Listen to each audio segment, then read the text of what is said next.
Baik, dari mimbar ini saya ucapkan shalom untuk kita semua. Haleluya. Terima kasih buat Tuhan Yesus yang sudah memberikan kepada saya kesempatan yang pertama kali untuk bicara firman Tuhan di rumah dari Bapak Lai Bahas pada sore hari ini. Saya sudah tahu Bapak, kenal Bapak tuh sekitar dari tahun lalu ya, tapi memang waktu Tuhan yang terbaik sehingga saya diundang oleh Tuhan dan oleh Bapak untuk menyampaikan kebenaran Tuhan pada sore hari ini. Dan saya sudah kenal banyak saudara-saudara di tempat ini, tapi ada juga yang mungkin belum kenal saya. Ya, ini PDL Sada ya Bapak ya, betul ya? Oke. Saya punya nama Pendeta Andre Saleh, yang sudah tahu pasti sudah kenal saya. Saya sudah menikah, anak 2 laki-laki, dan saya dipercaya Tuhan untuk mengembalakan satu gereja Sinode GBI yang bernama GBI Kupang Presenter. Kurang lebih sudah 8 tahun saya gembala. Saya jadi pendeta tuh cerita panjang sekali ya. Karena dari kecil saya punya cita-cita itu saya pengen jadi polisi ya, karena zaman dulu tuh kalau jadi polisi itu enak saudara ya. Tangkap orang tuh pukul sampai puas-puas begitu. Jadi saya ingin jadi polisi supaya tangkap anak-anak yang nakal tuh yang jahat, pukul sampai gigi rubuh, sampai puas-puas begitu. Jadi waktu saya lulus SMA, saya punya teman-teman termasuk saya itu dapat formulir untuk isi lembaran tes polisi ya. Tetapi mungkin bukan kehendak Tuhan. Saya jumpa dengan teman saya, dia pelayan di gereja GBI. Akhirnya dia ajak saya, dia bilang, udah kamu gak usah tes polisi dulu, kamu pergi sekolah musik dulu di Bandung. Nanti pulang dulu baru kamu itu tes polisi. Karena sekolahnya tuh paling lama 4 bulan, jadi tidak terlalu lama. Saya akhirnya ambil keputusan, saya pikir saya kan baru SMA, baru tamat, masih muda, jadi umur masih bisa. Saya pergi sekolah di Bandung waktu itu, lulus sekolah tuh tahun 2002. Dan ketika saya sekolah di sana saudara, 3 bulan, mau hampir 4 bulan, waktu selesai kita semua itu didoakan. Karena mau jadi alumni dan ada yang diutus dan ada yang pulang kembali ke gereja lokal. Nah saya waktu didoakan saudara-saudara, justru saya dapat nubuatan di situ. Oleh pendeta David Cakra almarhum yang sudah meninggal waktu COVID. Dia bilang, Tuhan bilang sama saya, nanti kamu tuh jadi pendeta. Wih, waktu saya dengar saudara, saya tidak mau jadi pendeta. Karena jadi pendeta menurut saya itu berat. Ya, orang kalau jadi pendeta tuh hidupnya tuh harus seturut dengan firman. Dan saya ingat betul, waktu saya suka dibawa oleh mama saya pergi gereja tuh, saya paling tidak suka dengar pendeta khotbah. Karena kalau pendeta tuh sudah di atas mimbar, dia yang paling suci. Jemaat semua tuh berdosa habis. Jadi dia tembak pakai air. Jadi saya pikir, aduh nggak enak jadi pendeta begitu. Tapi saya dinubuatkan saudara untuk jadi pendeta. Singkat cerita saya lulus, saya pulang Kupang. Akhirnya saya mau tes polisi, tetapi saya aneh sekali. Dan hari ini baru saya memahami, ternyata memang Tuhan tuh tidak mau. Saya mau tes hari Senin, hari Sabtu saya sakit saudara-saudara. Dan itu 2 kali saya mau tes. Saya coba tes di Undana, tes di mana lagi, Unkris, dengan tes di STIM saudara untuk kuliah. Ambil hukum pada waktu itu. Tapi saya tes saudara, tidak ada satu kampus pun yang terima saya. Selain rencana Tuhan, saya yakin waktu saya sekolah itu memang saya bodoh, tidak pernah belajar. Saya itu tidak pernah belajar ya. 1 tahun tuh sekolah buku 1 saja tuh. Jadi kalau saya renungkan saya bisa melayani, itu anugerah Tuhan. Hikmat, kecerdasan, pengetahuan tuh Tuhan beri, itu anugerah Tuhan. Saya coba-coba 2 tahun, dari tahun 2002 waktu saya pulang sampai 2004 awal, itu tidak ada satu kampus pun yang terima saya. Singkat cerita, saya pengen kuliah musik aja deh, karena saya suka main keyboard, suka main piano. Saya bilang saya mau ke Jogja aja kuliah di kampus Institut Seni Indonesia. Saya punya teman, tahu kampus itu, dia kirim formulir. Saya mau isi untuk pergi sekolah lagi saudara. Tiba-tiba saya sakit lagi di situ. Dan ketika saya sakit, Tuhan bilang begini, kamu harus jadi pendeta. Wih, waktu saya dengar suara Itu seperti Samuel itu terima suara Tuhan, audible. Saya ada di kamar depan rumah saya dan mama saya ada di belakang. Tapi saya kira mungkin itu ada yang ngomong di depan rumah, akhirnya saya biasa saja. Tapi itu suara saudara datang yang kedua kali dan ngomong sama saya. Saya akhirnya pergi ke mama saya di dapur dan saya tanya, ada suara yang bilang kepada saya bahwa saya itu harus jadi pendeta. Akhirnya mama saya tahu bahwa ini suara Tuhan. Karena mama saya itu pendoa saudara, akhirnya dia tuh tahu. Dan mama saya bilang sama saya, tahun 96, waktu mama berdoa dengan Tuhan, di satu hamba Tuhan itu dapat suara dari Tuhan dan tanya kepada mama, ibu punya anak laki-laki ada berapa orang? Hanya satu orang. Tuhan bilang kasih dia untuk Tuhan. Jadi saya bisa jadi hamba Tuhan ini saudara, anugerah Tuhan. Tuhan sudah menetapkan. Saya waktu kuliah di Bandung, berangkat kuliah 2004, saya lulus. Saya bukannya jadi pendeta, saya justru jadi anak band. Ya, saudara-saudara yang di Mantasi, di Fatu Feto, di Nunhila, ya di mana lagi, Manutapen, ya bahkan di Air Mata sudah dengar saya punya kesaksian. Ya, saya lari 7 tahun saudara ngeband di Jakarta. Saya masuk dunia entertain. Dan saya tidak mau jadi pendeta. Tapi saya ingat Tuhan kejar saya sampai 7 kali saudara-saudara. Dan yang ke-6 kali saya ingat betul. Saya kecelakaan di jalan tol Terminal 1A. Saya ditabrak di situ saudara. Saya punya motor hancur-hancuran. Saya punya sepatu boot yang biasa pakai ngeband saudara. Itu terlepas dari kaki kanan saya. Tapi anehnya saya tidak dapat luka satupun juga. Orang yang tabrak saya hancur-hancuran. Bahkan ketika saya jatuh di jalan tol itu 1-2 menit tidak ada satu mobil pun yang lewat di jalan tol tersebut. Tuhan jaga saya saudara-saudara, saking Tuhan mau supaya saya jadi pendeta. Tapi waktu saya jatuh, saya lihat ke langit, Tuhan bilang begini, pulang jadi pendeta. Saya juga mau. Saya kepala batu saudara. Singkat cerita, 2 April 2015 saya ke Surabaya. Hari itu momen Jumat Agung. Saya lagi gereja di satu tempat. Pendeta itu berkhotbah dan firman Tuhan berbicara tentang anak yang terhilang. Dan Tuhan bicara lewat hamba Tuhan itu bahwa ada seorang di tempat ini yang lari dari panggilan Tuhan. Saudara tahu, saya baru pertama gereja di tempat itu, saya maju altar call menyerahkan diri. Dan saya hands up, saya bilang Tuhan saya mau pulang Kupang betul jadi hamba Tuhan. Tanggal 31, saya terbang dari Papua karena saya pelayanan 20 hari di sana. Dan sejak hari itu 31 Desember 2015 sampai hari ini saya tetap ada di Kupang dan melayani Tuhan.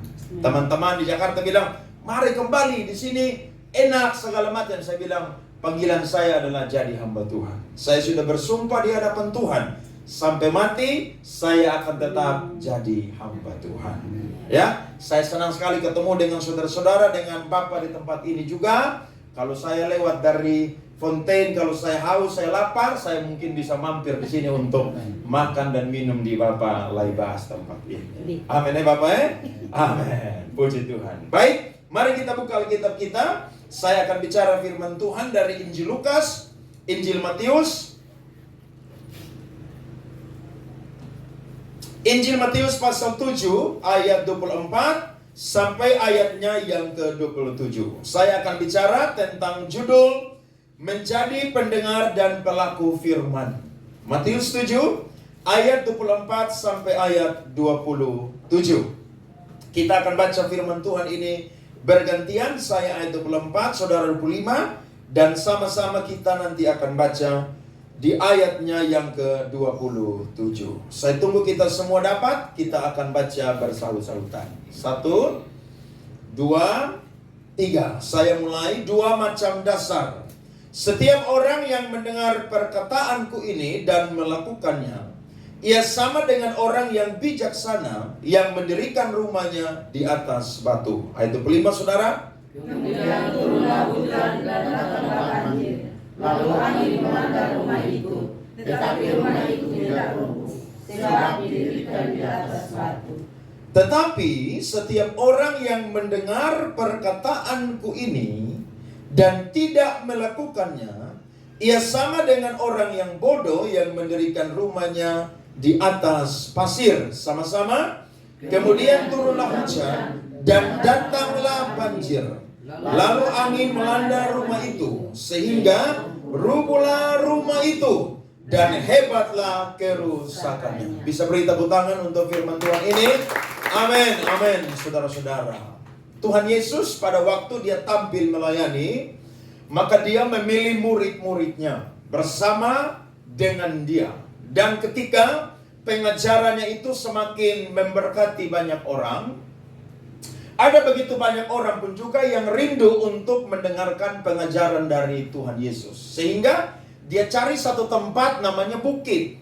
Dan ketika dia naik di situ, dia bersama dengan para murid-muridnya yang duduk dekat dengan dia, maka dia membagikan pengajaran firman Tuhan kepada murid-muridnya dan juga kepada orang banyak pada waktu itu. Dia mulai khotbah dari Matius pasal 5 ayat yang pertama sampai Matius pasal 7 ayatnya yang ke-23. Itu khotbah-khotbah yang Yesus itu menyampaikan sebagai fondasi dari iman Kristen. Sebelum murid-muridnya melayani bersama dengan dia, dia sudah menanam pengajaran firman Tuhan yang alkitabiah. Dia sudah mengajarkan kepada banyak orang supaya mereka itu mendengarkan dan mereka melakukan firman Tuhan. Saudara-saudara, Yesus mengajarkan dengan sangat luar biasa. Sehingga banyak orang itu memuji pengajaran yang dia sampaikan. Saudara lihat ayat 28 dari pasal 7 yang tadi kita baca dan ayat 29.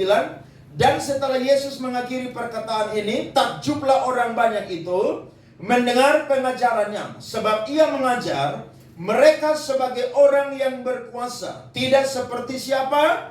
Ahli-ahli Taurat mereka. Yesus tampil bawa pengajaran yang utuh, yang komplit, yang sempurna, dan alkitabiah. Sehingga dia dikagumi oleh murid-murid dan orang banyak pada waktu itu. Tetapi waktu Yesus selesai mengajarkan kebenaran atau firman, maka yang menjadi tugas selanjutnya adalah orang-orang yang telah mendengarkan firman Tuhan. Bukan hanya mendengar, tetapi mereka pun juga harus melakukan firman Tuhan. Rasul Paulus pernah berkata dalam surat Roma pasal 10 ayat 17, karena iman itu timbul dari pendengaran, dan pendengaran akan firman Allah. Berarti waktu saya dan saudara dengar firman Tuhan, maka iman kita akan timbul. Tetapi kalau kita tidak melakukan firman, maka iman itu akan tenggelam. Amin. Timbul, tenggelam. Sehingga biasa ada sebutan untuk orang-orang Kristen yang imannya timbul tenggelam adalah Kristen kapal selam. Sebentar imannya timbul, sebentar imannya tenggelam. Nah, saya dan saudara ketika mendengar firman, kita harus sampai kepada melakukan firman Tuhan. Amen. Karena kalau saya dan saudara tidak melakukan firman Tuhan, maka Yesus memberikan dua ilustrasi tentang orang yang tidak melakukan firman Tuhan dengan orang yang melakukan firman Tuhan. Orang yang melakukan firman Tuhan itu sama seperti orang bijaksana yang membangun rumahnya di atas batu. Pada waktu turun yang namanya hujan, turun yang namanya banjir, turun yang namanya angin, melanda rumah itu, maka rumah itu tidak akan roboh. Sebab rumah itu dibangun di atas dasar batu. Sedangkan orang yang dengar firman dan tidak melakukannya, dia sama seperti orang bodoh yang bangun rumahnya di atas pasir. Pada waktu hujan, banjir, dan angin melanda, maka rumah itu segera roboh. Karena fondasinya tidak kuat. Waktu Yesus kasih ilustrasi ini atau perumpamaan atau kiasan ini, Yesus itu sangat-sangat hebat karena dia tahu bahwa orang-orang yang mendengarkan pengajaran dia tidak semua orang-orang intelektual. Orang-orang dari semua kalangan mendengar pengajaran dia. Sehingga dia kasih ilustrasi ini dengan keadaan yang ada di Palestina pada waktu itu. Saudara dengar baik-baik. Pada waktu itu di Palestina, sering kali terjadi yang namanya musim kemarau yang panjang. Karena akibat musim kemarau yang panjang, maka tanah itu akhirnya bercampur dengan yang namanya pasir. Dan ketika tanah dan pasir itu bercampur, dia menjadi keras. Dan ketika orang mau membangun rumah, mereka tahu bahwa itu adalah campuran daripada pasir dan tanah. Tapi karena mereka ini malas untuk mengumpulkan batu, maka mereka pakailah pasir dan tanah yang sudah menjadi gumpalan seperti batu yang dianggap keras untuk menjadi fondasi dari rumah. Nah, ini menggambarkan sebenarnya melakukan firman Tuhan itu sesuatu yang tidak berat. Tetapi hanya orang-orang malas sajalah yang tidak mau melakukan firman Tuhan. Betul atau tidak? Sebenarnya kita sama-sama mendengar, tapi persoalan di sini adalah orang tidak mau melakukan firman Tuhan. Sama-sama bangun rumah, sama-sama punya fondasi, sama-sama dapat yang namanya badai, ancaman cuaca yang buruk, tetapi yang membuat perbedaan adalah orang yang membangun rumahnya di atas batu, rumahnya akan kokoh, kuat, berdiri. Nah, batu di sini adalah lambang dari Yesus Kristus itu sendiri. Amen. Alkitab selalu berkata, dari zaman perjanjian lama sampai perjanjian baru, Yesus Kristus adalah batu penjuru. Amin. Amin. Batu yang dibuang oleh orang-orang yang tidak mau percaya, itu menjadi batu ketika disentuh, maka orang-orang yang menyentuhnya atau percaya kepadanya, hidup mereka akan mengalami perubahan. Dan saya percaya, ketika saya dan saudara melakukan firman Tuhan, maka hidup saya dan saudara pasti mengalami perubahan. Ada amin? Amin. Saya percaya itu, saya terlalu percaya. Makanya waktu kita ke gereja, ikut persekutuan doa, ikut ministry, ikut KKR, ikut KPI, saudara dengar firman, harus dengar dengan baik-baik. Jangan badan yang ada di tempat ibadah, tapi telinga ini tidak ada di tempat ibadah. Harus. Makanya waktu kita mau ibadah, ya, saudara berdoa dari rumah, Tuhan, sucikan, fokuskan saya punya telinga nih supaya saya fokus dengar firman sebentar beribadah. Karena kalau telinga sudah tidak bisa dengar, saya yakin pikiran pasti tidak bisa simpan. Dan pasti pikiran pun juga tidak akan bisa kirim ke hati untuk apa? Untuk menyimpan dan melakukan firman itu. Jadi proses untuk melakukan firman Tuhan itu selalu dimulai dari pendengaran. Itu yang saya ngomong tadi di depan. Iman timbul dari pendengaran. Pendengaran akan firman Kristus. Makanya berbahagialah kita yang telinganya masih bisa dengar dua-dua. Amin, saudara. Amin. Saya selalu berdoa setiap hari. Saya punya doa sederhana sekali. Tuhan, taruh pikiranmu di kepala saya. Amin. Tuhan, taruh kepekaanmu di telinga saya. Tuhan, taruh visimu di mata saya.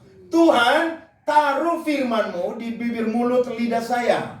Tuhan, taruh kuasamu di tangan saya. Tuhan, taruh karaktermu di hati saya. Dan Tuhan, taruh semangatmu di kaki saya. Itu satu hari kalau saya doa 3 kali, doa penutup dari doa pribadi saya selalu ucapkan demikian. Karena kalau kita tidak dengar firman, Yesus sudah kasih peringatan. Angin, badai, banjir akan melanda kehidupan kita. Dan kalau kita tidak kuat, saudara-saudara, kehidupan kita akan roboh.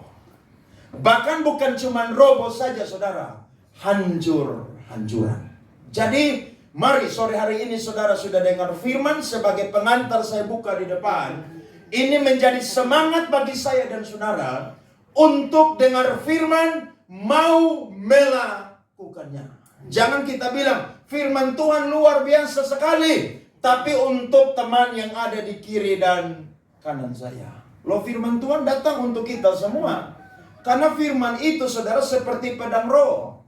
Bahkan lebih tajam dari pedang bermata dua.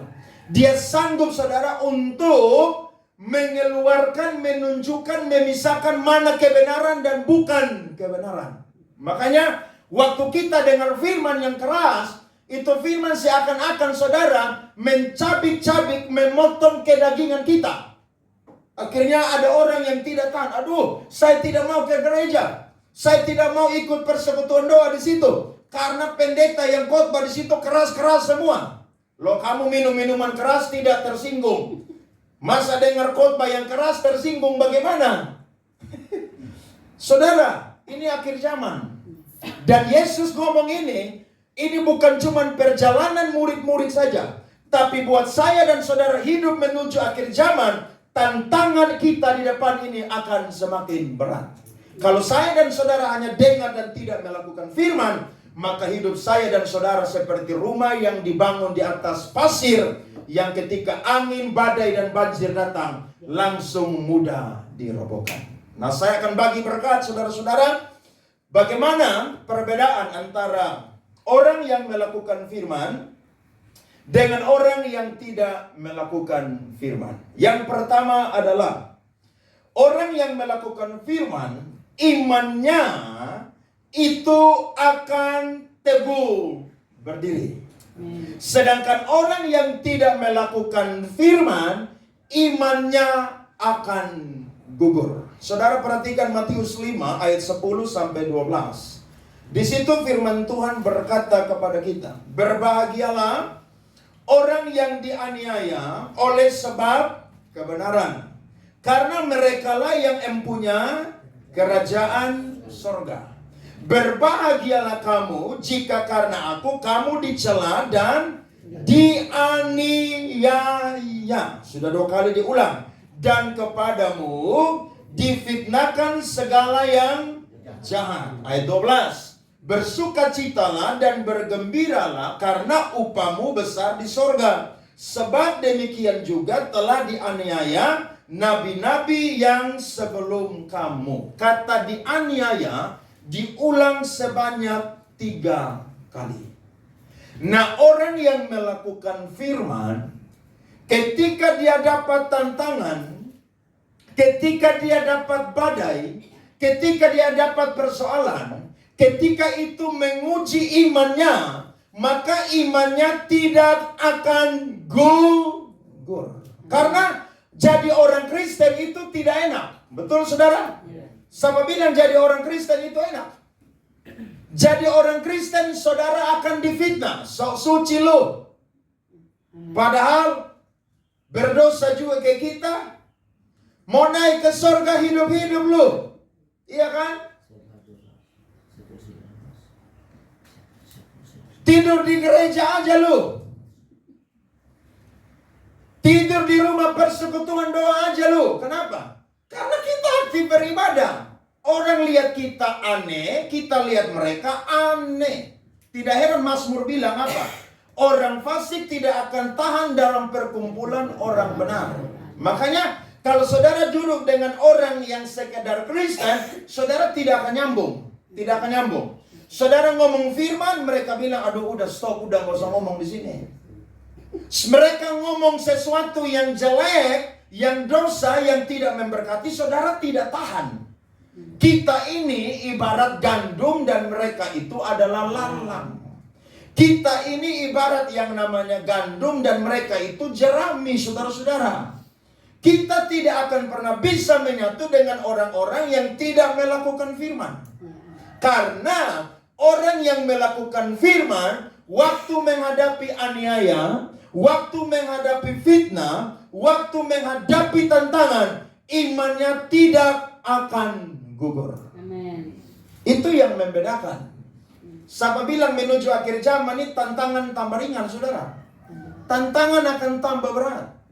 Tidak heran Rasul Petrus bilang begini, Karena itu kuasailah dirimu, jadilah tenang supaya engkau berdoa. Karena memang menuju zaman akhir nih, dunia saudara akan gonjang-ganjing.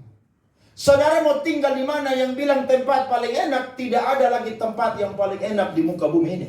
Semua tempat tidak menjanjikan kedamaian. Hanya di dalam Kristus Yesus sajalah kita bisa mendapatkan ketenangan atau kedamaian. Beri tepuk tangan kepada Tuhan. Amin. Makanya saya dan saudara dengar firman, lakukan. Kalau firman Tuhan bilang, ayo berhenti minum mabuk, berhenti.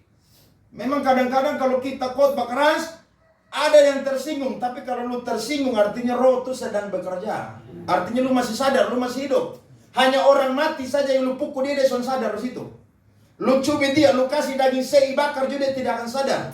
Karena sudah mati. Justru ketika engkau dengar firman dan daging merontak, itu Tuhan mau supaya engkau bertobat. Dan kalau kita bicara tentang dosa-dosa, Rasul Paulus bilang dalam Galatia 5 ayat 19 sampai ayat 21, itu daftar dosa tuh saking begitu banyak. Sampai di akhir dia bilang, dan sebagainya. Perbuatan daging apa hari ini yang tidak ada di dunia, saudara? Justru yang tidak dicatat di Alkitab, kadang-kadang kita temukan di dunia nyata, saudara-saudara. Dunia tambah jahat. Dunia ini, saudara, tambah edan. Hampir-hampir, saudara, orang-orang itu tidak bisa kuat untuk berdiri. Tetapi orang yang lakukan firman Tuhan, waktu dia dapat aniaya, waktu dia difitnah, oleh karena kebenaran, Alkitab berkata, justru dia tidak bersungut-sungut.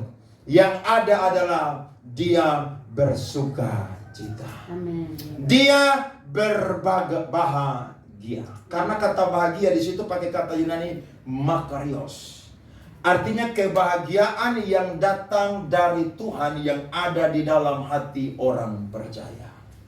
Jadi kalau kita dapat tantangan, beda dengan orang-orang yang tidak lakukan firman. Justru semakin kita ibadah, dapat firman dan mau lakukan, itu semakin tidak enak. Coba saudara pulang ibadah dan saudara bilang, saya sudah dengar khotbah dari Pak Andre, saya akan lakukan firman ini. Iblis udah tahu komitmen saudara. Nanti pulang dia akan cari cara supaya komitmen saudara tuh hilang. Contohnya, Tuhan, saya ini selama ini tidak sabar. Di rumah saya ini begini. Saya selalu marah-marah. Nanti mulai hari ini saya pulang, saya mau jadi orang yang sabar. Saudara percaya, nanti iblis kasih keributan, kasih masalah ujian 2 kali lipat. Akhirnya saudara yang mau sabar, justru kesabaran saudara hilang. Karena memang iblis itu pandai untuk cari celah dan menjatuhkan kita. Dan dia tuh pandai berdusta karena dia bapak segala pendusta. Dengar firman Tuhan, lakukan firman Tuhan. Pakai telinga kita ini saudara untuk dengar firman. Amen. Makanya bersyukur kalau telinga kita ini masih bisa dengar dua-dua. Kalau orang yang tuli dengar khotbah sore ini bagaimana, bisa dengar atau tidak? Tidak bisa. Bersyukur saya dan saudara masih diberikan telinga untuk dengar firman Tuhan. Saudara tahu lagu Semua Baik, Semua Baik? Tahu ya? Itu lagu itu saudara, di setiap ibadah kematian pasti ada yang persembahkan dan nyanyi lagu itu. Itu lagu ada di takhta tertinggi dalam ibadah pemakaman. Tapi tahu ke saudara, lagu itu diciptakan oleh satu orang yang ada di Jawa Tengah Solo yang bernama Pak Budi. Pak Budi ini cinta Tuhan luar biasa. Tapi di usia 31 tahun, masih muda. Dia itu kena gagal jantung, saudara. Dia orang miskin, istrinya itu kerja di tempat yang agak jauh dari rumah mereka tinggal. Jadi biasanya 2 minggu sekali baru pulang ke rumahnya untuk lihat dia.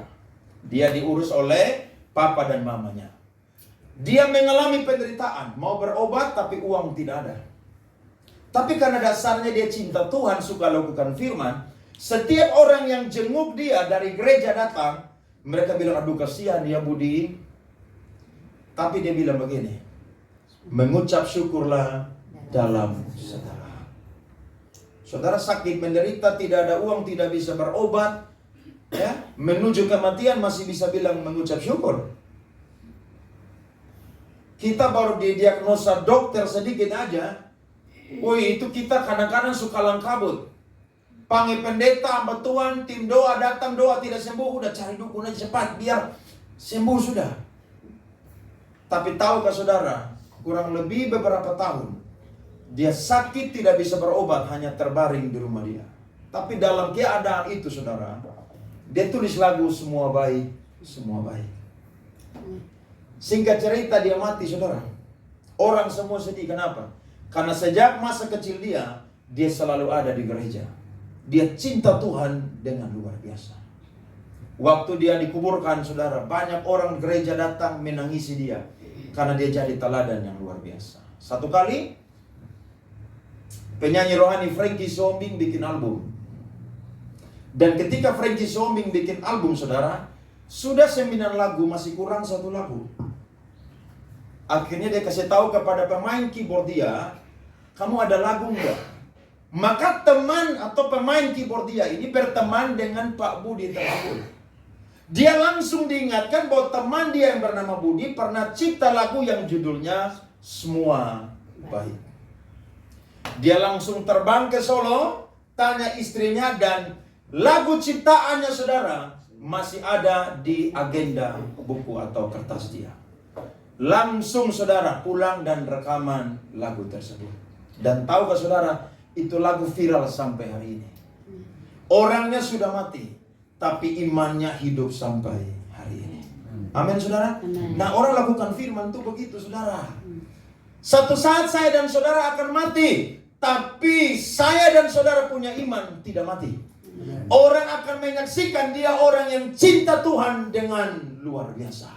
Karena biar dapat tantangan, dapat badai dalam kehidupan, tapi dia tidak menyerah, meninggalkan Tuhan, bahkan imannya gugur. Ada berapa banyak orang yang karena hanya mau dapat jabatan di kantor, perusahaan, tempat kerja, dunia pemerintahan, langsung meninggalkan Yesus, jual Yesus. Ada berapa banyak orang yang hanya mau populer, terkenal, jual Yesus dengan semurah-murahnya. Ada berapa banyak orang karena perempuan, karena laki-laki, karena kekayaan, jual Yesus hanya karena itu. Hidup kita di dunia berapa tahun saudara? 70 tahun. Kalau kuat berapa tahun? 80. Kalau kuat juga 90, 100. Tapi ingatlah, tidak akan sampai selama-lamanya kita manusia hidup di dunia ini. Buat apa kita dapat semua yang menyenangkan kedagingan kita, tapi jiwa kita binasa di neraka sana saudara. Penting melakukan firman. Kalau saya dan saudara melakukan firman, maka yang pertama iman kita tidak akan pernah gugur. Amin saudara. Yang tidak melakukan firman, imannya akan gugur saudara. Jadi mari kita waspada dengan firman Tuhan ini, ya. Selalu dengar khotbah, saudara catat. Pulang saudara renungkan, oh tadi saya ibadah dengar firman Tuhan ini. Saudara berdoa, Tuhan, terima kasih untuk firman sore ini, pagi ini. Saya percaya firman ini datang untuk memperbaiki kehidupan saya. Mungkin ada firman yang saya masih memilih-milih. Yesus berkata, 1 iota atau 1 titik pun tidak boleh dihapuskan, tapi harus diajarkan. Nah, kita dengar firman Tuhan tidak boleh pilih-pilih. Jangan firman yang manis seperti gula saya dan saudara terima, enak. Tapi firman yang keras saudara, yang pedas, saya dan saudara tolak dalam nama Yesus. Tidak boleh. Firman datang bukan untuk orang yang ada di kiri kanan saya dan saudara, tapi firman datang untuk saya dan saudara. Amin. Termasuk saya yang khotbah ini, firman Tuhan datang untuk saya juga.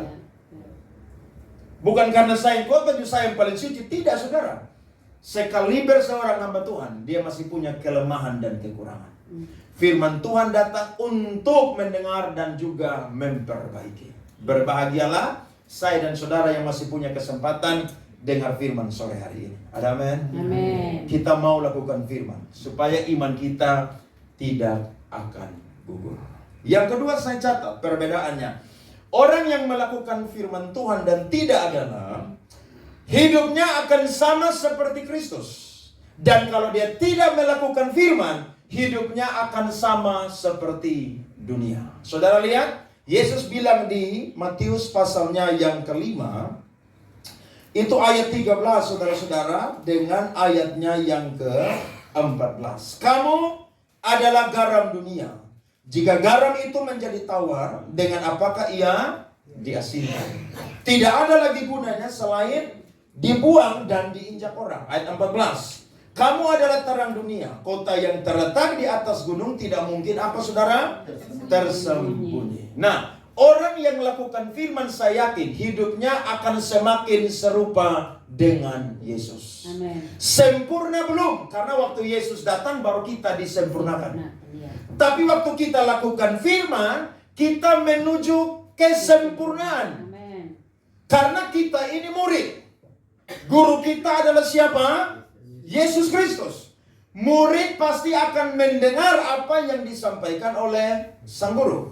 Murid akan melakukan apa yang sudah diteladani atau dilakukan atau ditunjukkan oleh sang guru. Guru berjalan, murid ada di belakang. Saudara perhatikan ini. Yesus memposisikan dirinya sebagai sumber daripada terang tersebut. Orang yang hidupnya melakukan firman, dia tidak akan serupa dengan dunia ini. Karena Yohanes pernah berkata, ya, dunia ini sedang lenyap dengan segala keinginannya. Tetapi orang yang melakukan firman Tuhan, apa saudara-saudara?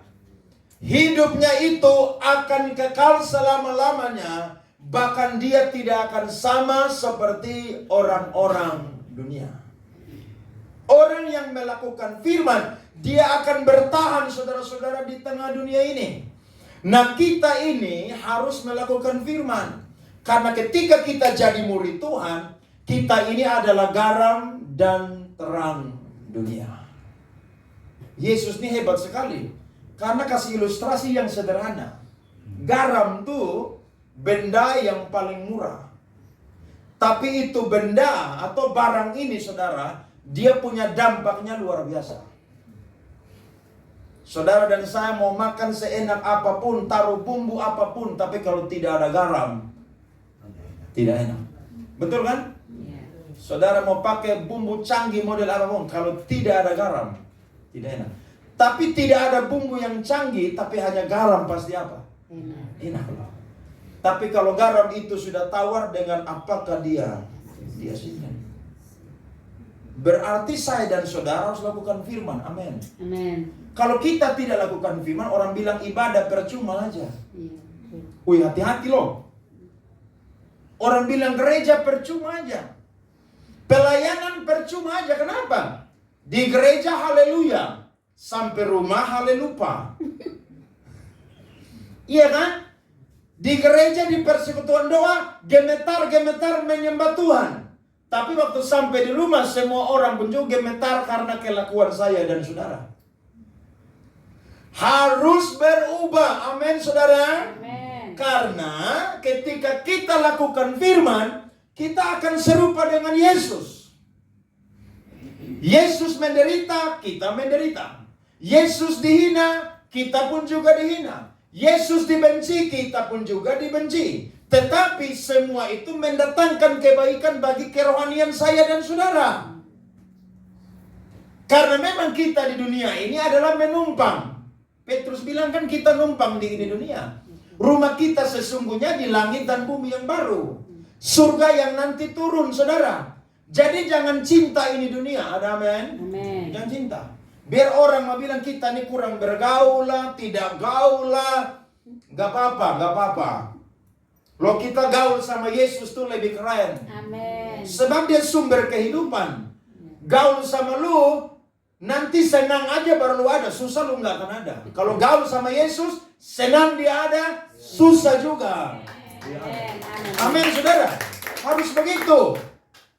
Sekali Yesus tetap Yesus, dia segala-galanya. Amin. Kita hidup di dunia yang edan, saudara. Tambah hari bukan tambah baik, tapi tambah rusak ini dunia. Kejahatan merajalela di mana-mana. Ya. Baik itu orang Kristen, bukan Kristen, kalau tidak lakukan firman, itu berbahaya. Kita tidak akan pernah mau melakukan perintah-perintah Tuhan. Dan kalau saya dan saudara melakukan, saya yakin itu adalah anugerah Tuhan yang sangat luar biasa. Coba perhatikan Markus 4 ayat 2 dan ayat 15 sampai ayat 20. Markus pasalnya yang keempat, ayat yang kedua dan ayat 15 sampai ayat 20. Perhatikan firman Tuhan, saya baca. Dan ia mengajarkan banyak hal dalam perumpamaan kepada mereka. Dalam ajarannya itu. Cocok dengan Matius yang tadi saya khotbahkan. Itu ia berkata kepada mereka. Lihat ayat 15, langsung lompat. Orang-orang yang di pinggir jalan, tempat firman itu ditaburkan, ialah mereka yang mendengar firman, lalu datanglah iblis dan mengambil firman yang baru ditaburkan di dalam mereka. Lihat, benih itu adalah firman. Jadi yang menabur adalah Yesus, yang menabur adalah hamba Tuhan, yang ditabur adalah benih. Tapi ingat, yang menerima firman itu ada 4 kelompok atau golongan yang dibedakan. Yang pertama tadi kita baca. Yang kedua, demikian juga yang ditaburkan di tanah yang berbatu-batu, ialah orang-orang yang mendengar firman itu dan segera menerimanya dengan apa? Gembira. Jadi kalau waktu dengar firman Tuhan, dia amin paling banyak. Haleluya paling banyak. Itu tidak salah ya, tidak salah. Saya suka kalau saya khotbah tuh orang bilang amin, haleluya. Itu saya tambah semangat. Daripada saya khotbah ke saudara diam-diam sunyi senyap di situ, saya pikir ini firman mereka terima atau tidak terima. Mereka suka saya yang khotbah atau tidak suka nih. Justru saudara antusias itu baik. Tapi jangan cuman sampai di antusias saja. Tetapi mereka tidak apa saudara? Berakar dan tahan sebentar saja. Apabila kemudian datang penindasan atau penganiayaan karena firman itu, mereka segera apa? Murtad. 18. Dan yang lain ialah yang ditaburkan di tengah semak duri, itulah yang mendengar firman itu. Lalu kekhawatiran dunia ini dan tipu daya kekayaan dan keinginan-keinginan akan hal yang lain masuklah mengimpit firman itu sehingga apa? Tidak berbuah. Kekhawatiran disinggung. Dalam khotbah di bukit pun juga Yesus bicara tentang hal kekhawatiran. Dan ayat terakhir ayat 20, dan akhirnya yang ditaburkan di tanah yang baik ialah orang yang mendengar dan menyambut firman itu lalu apa? Berbuah atau melakukannya. Ada yang 30 kali lipat, ada yang 60 kali lipat, dan ada yang 100 kali lipat. Amin. Amin saudara. Amin. Kita akan menghasilkan buah. Kita belum sempurna, tapi saya yakin orang yang lakukan firman akan ada buah yang bisa dilihat dan dinikmati oleh banyak orang. Amin. Jadi kita ibadah ini tidak sia-sia saudara. Kita dengar firman itu berkat yang besar buat kita. Ada berapa banyak orang sekarang di tempat-tempat tertentu tidak bisa dengar firman. Mereka hanya bisa baca firman. Kenapa? Karena ada di daerah yang minoritas, mereka ditindas. Tapi kita di NTT ini dengar firman bisa kapan saja. Itu satu berkat yang luar biasa. Amin. Waktu kita dengar firman, kita bilang, Tuhan, terima kasih untuk firman Tuhan ini. Ya, jangan pernah pilih-pilih firman. Waktu firman Tuhan itu datang, saudara berkata, terima kasih Tuhan, karena firman Tuhan ini datang buat saya. Saya akan semakin serupa dengan Yesus. Amin. Saya percaya perubahan akan terjadi dalam kehidupan kita. Mungkin ada yang cepat, tapi ada yang lambat. Tapi saya percaya perubahan akan nampak dalam kehidupan kita. Amin. Dimulai dari saudara yang dulu mungkin tidak tahu baca Alkitab, mulai suka baca Alkitab. Kita yang dulu tidak tahu berdoa, semakin sekarang suka berdoa. Saudara yang anti gereja, anti persekutuan doa, sekarang suka ada di hadirat Tuhan. Wow, itu perubahan yang luar biasa. Bahkan saya percaya, karakter-karakter kita yang lama, Tuhan ubahkan menjadi manusia yang baru. Karena firman Tuhan ketika keluar itu tidak akan pernah kembali dengan sia-sia. Dia akan bekerja untuk saya dan saudara yang melakukan firman Tuhan. Amin. Itu perbedaan yang kedua. Dan yang ketiga, perbedaannya adalah orang yang melakukan firman dan tidak. Orang yang melakukan firman hidupnya akan diberkati. Tetapi orang yang tidak melakukan firman hidupnya tidak diberkati. Coba lihat Ulangan pasal 28. Ayat 1 sampai 2, ayat 12 sampai 14. Kita lihat firman Tuhan ini. Ulangan 28 ayat 1 sampai 2, ayat 12 sampai 14. Saya baca. Berkat, jika engkau baik-baik mendengarkan suara Tuhan, mendengarkan firman Tuhan Allahmu, dan melakukan dengan setia. Jadi bukan cuma dengar, tapi apa?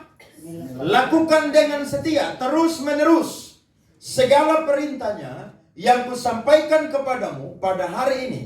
Maka Tuhan Allahmu akan mengangkat engkau di atas segala bangsa di bumi. Ayat 2. Segala berkat ini akan datang kepadamu dan menjadi bagianmu jika engkau mendengarkan suara Tuhan Allahmu. Saya lompat ayat 12 sampai 14. Lihat. Tuhan akan membuka bagimu perbendaharaannya yang melimpah, yakni langit, untuk memberi hujan bagi tanahmu pada masanya dan memberkati segala pekerjaanmu. Sehingga engkau memberi pinjaman kepada banyak bangsa, tetapi engkau sendiri tidak apa, saudara? Meminta pinjaman. Ayat 13, pada sama-sama 2-3. Tuhan akan mengangkat engkau menjadi kepala dan bukan menjadi ekor. Engkau akan tetap naik dan bukan turun apabila engkau mendengarkan perintah Tuhan Allahmu yang kusampaikan pada hari ini, kau lakukan dengan setia. 14. Dan apabila engkau tidak menyimpang ke kanan atau ke kiri dari segala perintah yang kuberikan kepadamu pada hari ini, dengan mengikuti Allah lain dan beribadah kepadanya. Berarti waktu kita lakukan firman, ada berkat untuk saya dan saudara. Jadi bukan kita lakukan terus Tuhan tidak hargai saudara. Tuhan menghargai kita. Waktu kita dengar firman, kita lakukan firman Tuhan, saya yakin kesehatan kita diberkati oleh Tuhan. Amin. Saya yakin dagangan kita diberkati oleh Tuhan. Amin. Saya yakin pekerjaan usaha kita diberkati oleh Tuhan. Amin. Dan memang kalau mau lakukan firman Tuhan, ini bertentangan dengan paham-paham duniawi.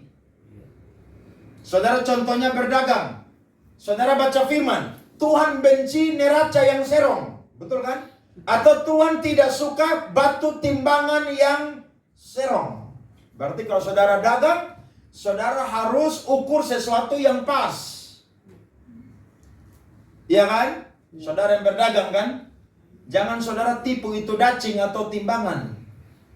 Pernah saya ketemu saya punya saudara, dia beli daging sekian kilo, sampai rumah dia ada dacing saudara. Dia timbang itu kurang 1 kilo lebih. Dia dengan mobilnya bawa itu dacing saudara, timbang di tempat dia mana beli daging itu, kasih pulang kembali uang. Padahal yang jual kita punya orang Kristen sendiri. Kita pun ama-ama to'o-to'o yang berjual. Karena orang berpikir, kalau buat begitu untung banyak nanti. Kalau buat begitu nanti berkat itu melimpah. Saya mau berkata, Tuhan tahu memberkati orang benar. Bahkan firman Tuhan bilang, pada waktu kita tidur saja, Tuhan sudah kasih saya dan saudara apa? Berkat. Amin, amin. Karena kita lakukan firman. Makanya saudara jangan takut kehilangan sesuatu yang bersifat berkat dan itu bertabrakan dengan waktu-waktunya Tuhan. Contohnya, hari Minggu tuh hari gereja ibadah. Jangan saudara dibujuk iblis. Gak usah gereja, hari Minggu tuh banyak orang akan belanja. Jadi justru hari Minggu tuh rame. Akhirnya kita bilang, iya betul juga ya. Sudahlah nanti ibadah pas Natal dan Paskah saja. Hari Minggu justru dagangan saya, usaha saya, toko saya, bisnis saya tuh laris manis. Kita tinggalkan prinsip kebenaran firman Tuhan. Apakah kita diberkati? Mungkin secara keuntungan dapat untung, tapi keuntunganmu tidak membawa berkat bagi hidupmu dan seisi rumahmu. Bahkan keuntunganmu akan hitung waktunya saja. Satu saat pasti akan apa? Kolaps, bahkan akan apa? Rugi. Tapi kalau engkau lakukan firman Tuhan, sekalipun itu bertentangan, tapi saudara taat dan melakukan, saya yakin berkat Tuhan sudah siapkan bagi saya dan saudara. Amin. Namanya berkat itu asal dari siapa, saudara? Dari Tuhan. Kan Daud berdoa bila begini, karena berkat-Mu maka hamba-Mu diberkati. Jadi berkat itu bukan dari manusia, saudara. Berkat itu dari mana, saudara? Dari Tuhan. Saudara pernah dengar ilustrasi seorang penjual tempe? Belum pernah kan? Iya. Ini bagus sekali. Ini cerita bagus sekali. Ada seorang ibu, saudara, semalam-malaman dia membuat tempe. Dia ini ahli dalam membuat tempe. Tapi pada waktu itu dia membuat tempe tersebut dan besok harus dijual di pasar. Tempe itu, saudara, tidak jadi. Tapi karena dia ini seorang pedagang tempe dan harus berjual untuk dapat uang, dapat berkat, maka dia pergilah ke pasar. Tahukah saudara? Dia berjual, tidak ada satu orang pun yang membeli tempenya dia. Karena tempenya itu belum matang, baru setengah jadi. Dia bilang, Tuhan tolong, saya lagi butuh uang, butuh berkat untuk anak saya ini mau sekolah. Besok harus bayar uang sekolahnya. Saya tidak punya uang. Dia doa, saudara, doa. Waktu mulai menunjukkan jam 11 menuju jam 12 siang. Tapi tempenya belum juga jadi, bahkan tidak ada orang yang mau beli. Singkat cerita, dia doa terakhir dan dia bilang, Tuhan, kalau Tuhan tidak utus orang untuk datang membeli, saya akan pulang dan kembali membawa tempe ini ke rumah. Tahukah saudara? Tiba-tiba ada seorang ibu yang turun dari mobil mewah yang siang hari tersebut di pasar itu. Dan dia mencari tempe yang belum jadi, saudara-saudara. Kenapa? Karena anak dia akan berangkat ke luar negeri.